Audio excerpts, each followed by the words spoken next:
எல்லோரையும் கம்பசூத்திரம் கம்பனின் கவிச்சுவை பருகுவதற்கு வரவேற்கிறேன். நேற்று ஒரு பாட்டு பார்த்தோம். தருகை நீண்ட தயரதன் தான் தரும் இருகை வேழத்து ராகவன் தன் கதை திருகை வேலை தரைமிசை சொப்பிட குருகைநாதன் குறைகழல் காப்பதே. அந்த பாட்டில் எவ்வளவு நுட்பங்களெல்லாம் இருக்குது.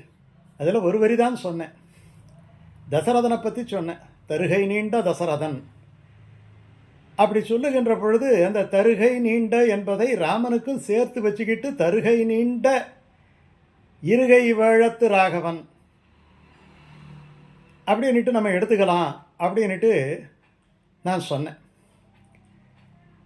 இது இருகை வேழத்து ராமன் இன்னொரு நுட்பம் இதில் இருக்குது பாருங்க.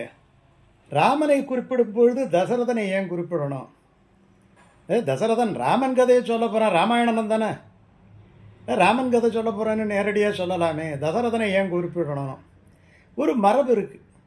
நான் பக்தனே இறைவனே பகவானே குழந்தையாக பிறந்திருக்கிறான்னா அவன் ஒரு தாய் தந்தையரை தேர்ந்தெடுக்கிறான் இல்லையா? தனக்கெனு ஒரு தாய் தந்தையை பகவான் தேர்ந்தெடுத்து கொண்டு இந்த உலகத்திலே அவதரிக்கிறான். அஜாயமானோ பகுதா விஜாயதே என்று வேதம் சொல்லுது. பிறப்பில் பல்பிறவி பெருமாள் அப்படின்ட்டு நம்மாழ்வார் பாசுரம் இருக்குது. அப்போ பிறப்பில்லாத பெருமான் தனக்கென்னு ஒரு பிறவியை எடுக்கின்றான். அதற்காக தன்னுடைய தாய் தந்தையரை அவன் தேர்ந்தெடுத்து கொள்ளுகிறான். அப்படி தேர்ந்தெடுத்த பெருமை பெற்றவன் தசரதன். கிருஷ்ணாவதாரத்தில் நந்தகோபன் வசுதேவன், அங்கே 2 தாய் தந்தையர். ஏன் தசரதனை சொல்லணும்னா அது ஒரு மரபு இருக்குது. தந்தையை சொல்லுகின்ற மரபு இருக்குது, தாயை சொல்லுகின்ற மரபு இருக்குது. வசுதேவசுதம் கம்ச சாணூர மர்த்தனம் தேவகி பரமானந்தம் என்னட்டு ஒரு ஸ்லோகத்தில் தாய் தந்தை 2 பேரையும் சொல்கிறாங்க. ஆண்டாள் சொல்லும் பொழுது நந்தகோபன் குமரன் ஏறார்ந்த கண்ணி யசோதை இளம் சிங்கம். விஸ்வாமித்திரர் சொல்லுகின்ற பொழுது கௌசல்யா சுப்ரஜா ராம அப்படின்ட்டு சொல்கிறாரு. இன்னும் குலசேகர ஆழ்வார் சொல்லும்போது மண்ணு புகழ் கோசலைதன் மணிவயிறு வாய்த்தவனேங்கிறார். இப்படி சொல்லுகின்ற மரபு இருக்கு. பாரதியே சொல்கிறாரு, தாயின் மணிக்கொடி பாரீர், எங்கள் தாயின் மணிக்கொடி பாரீர் என்று சொல்லிட்டு இன்னொரு இடத்துல என்ன சொல்கிறாரு, எங்கள் தந்தையார் நாடன்ற பேச்சினிலே ஒரு சக்தி பிறக்குது மூச்சினிலேன்னுட்டு ஒரு காம்பீரியம் அந்த இடத்துல வருது. அந்த இடத்துல கொஞ்சம் ஒரு ஃப்ளெக்சிபிலிட்டி. தாயனாலே உங்களுக்கு எப்படி சொல்கிறாங்கன்னா, தாயிடமும் தந்தை குணம் இருக்கும், தந்தையிடமும் தாய் குணம் இருக்கும், இருவரிடமும் 2 குணமும் இருக்கும், கொஞ்சம் மேலே கீழே இருக்குங்கிறான். பிரிய ஹிதங்கள்னு சொல்கிறது.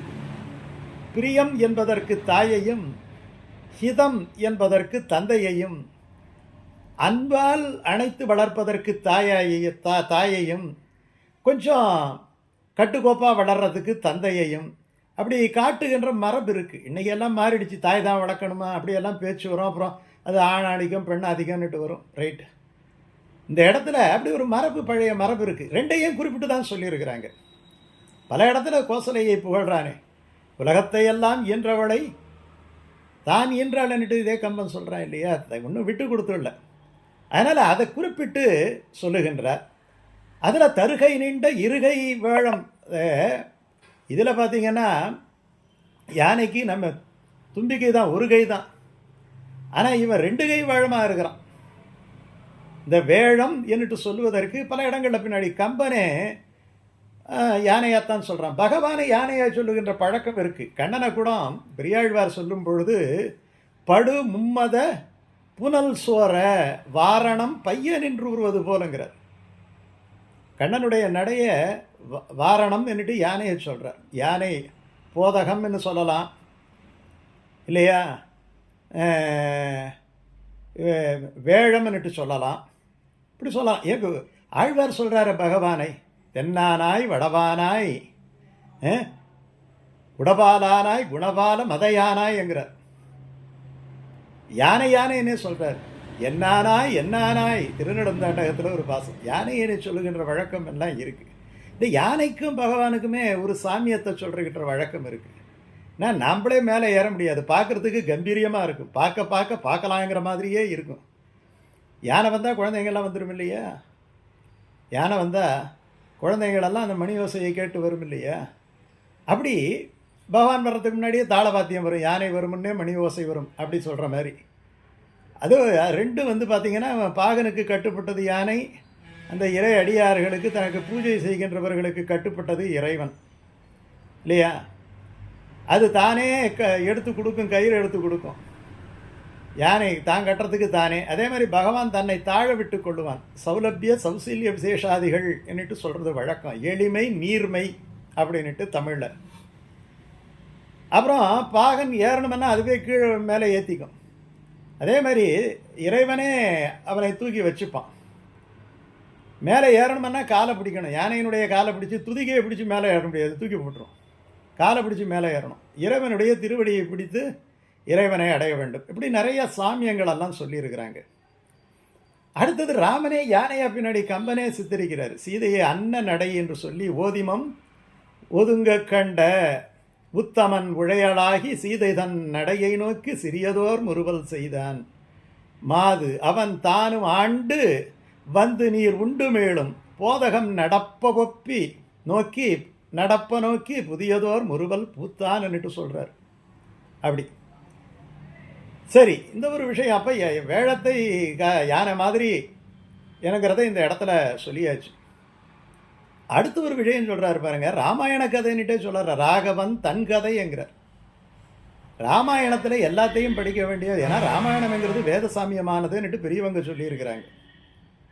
இப்போது இந்த ராகவன் தன் கதைன்னுட்டு எதுக்காக சொல்லணும் அப்படின்னு சொன்னால், 4வது வரியில் இவர் நம்மாழ்வாரை சொல்கிறார். நம்மாழ்வார் திருவாய்மொழியில் ஒருத்தவன் படித்தவன் அப்படின்னு சொன்னால் ராமனுடைய கதையை படிக்கணும் அப்படின்ட்டு திருவாய்மொழியில் அவர் சொல்லியிருக்கிறார். கற்பார் ராமபிரானை எல்லாம் ராமாயணத்தை இல்லை. அதனால தான் ராமாயணத்தை படிக்கிறதா இருந்தால் பல புத்தகங்கள் போட்டிருக்கிறாங்க, வச்சு வாசிச்சுடலாம்.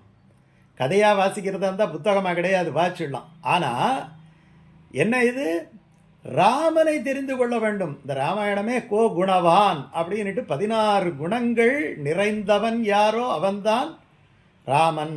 ராமாயணம் வேதமாகவும் ராமன் அந்த வேத காட்டுகின்ற பொருளாகவும் ஒரு ஸ்பஷ்டமாக அவதரித்தவர்கள் அப்படின்ட்டு சொல்லுவாங்க. அதனால் வேதத்தை தெரிஞ்சுக்கிற மாதிரி, உபனிஷத்தை தெரிஞ்சுக்கிற மாதிரி ராமாயணத்தை தெரிஞ்சுக்கோனா ராமனை தெரிஞ்சுக்கோ அப்படின்ட்டு தான் சொல்கிறாங்க. அதனால தான் ராமாயணம் என்னட்டு வந்தது. அதனால் குறைகடல் காப்பதே என்ன சொல்கிறார் அவர், குறுகைநாதன் குறைகடல் காப்பதேன்னு சொல்கிறதால நம்மாழ்வார் வழியை தான் அவர் பின்பற்றுகின்றார். அதனால் கற்பார் ராமபிரானை அல்லால் அதே தான் இந்த இடத்துல ராகவன் தன் கதை, ராகவன் தன் கதை அப்படின்ட்டு சொல்கிறார். சரி, இந்த ரெண்டுத்துல ஒரு சுவை பார்த்தோம். 3வது பார்த்தீங்கன்னா திருகை வேலை தரைமிசை செப்புடைங்கிற. திருகை வேலைன்னா சுற்றி இருக்கக்கூடிய கடல். இந்த பூமிக்கு சுற்றி கடல் இருக்குது. எந்த இடத்துல போனாலும் நீங்கள் அங்கே கடல் வந்துடும் இல்லையா? பூமியை சுற்றி கடல் இருக்குது. உலகத்தை பார்த்தா தெரியும். இப்படி எல்லா இடத்துலையும் தண்ணி இருக்குது. அந்த தண்ணிக்கு நடுவில் ஒரு நிலம் இருக்குது. அந்த நிலத்தில் தான் மக்கள் இருக்கிறார்கள். அவர்களுக்காக சொல்லுகின்றேன் என்று ஒன்று. இந்த ராமாயணம்ங்கிறது காலகாலத்தில் இருக்கணும். இந்த காதில் வாங்கி அந்த காதில் விட்டுவிடக்கூடாது. நீர்மேல் எழுத்துக்கு நீராக போயிடக்கூடாது. இது எப்படி இருக்கணும், தரை மேல் எழுத்தாக இருக்க வேண்டும். இங்கே தரைங்கிறது மனதில் பதியக்கூடியது இல்லையா? கல்லை குழித்து நீரை நிரப்புவார் போலேன்னுட்டு கண்ணினம் சிறுத்தாம்பு உரையில் ஒரு அற்புதமான வியாக்கியானம் வரும். அந்த மாதிரி இந்த ராமாயணத்தை மனதிலே நிறுத்த வேண்டும். தரைமிசை வாழ்பவர்கள் இந்த மக்களுக்காக சொல்ல வேண்டும். இந்த மாக்கதையை மக்களுக்காக சொல்ல வேண்டும் அப்படின்ட்டு சொல்லியிருக்கிறார். இப்போ கடைசியில் ஒரு வரி இருக்குது இல்லையா, குறுகைநாதன் குறைகடல் காப்பதே. அதில் ஒரு அற்புதமான சுவை இருக்கும் இல்லையா? அந்த சுவை என்ன என்பதை நாளை பார்ப்போம்.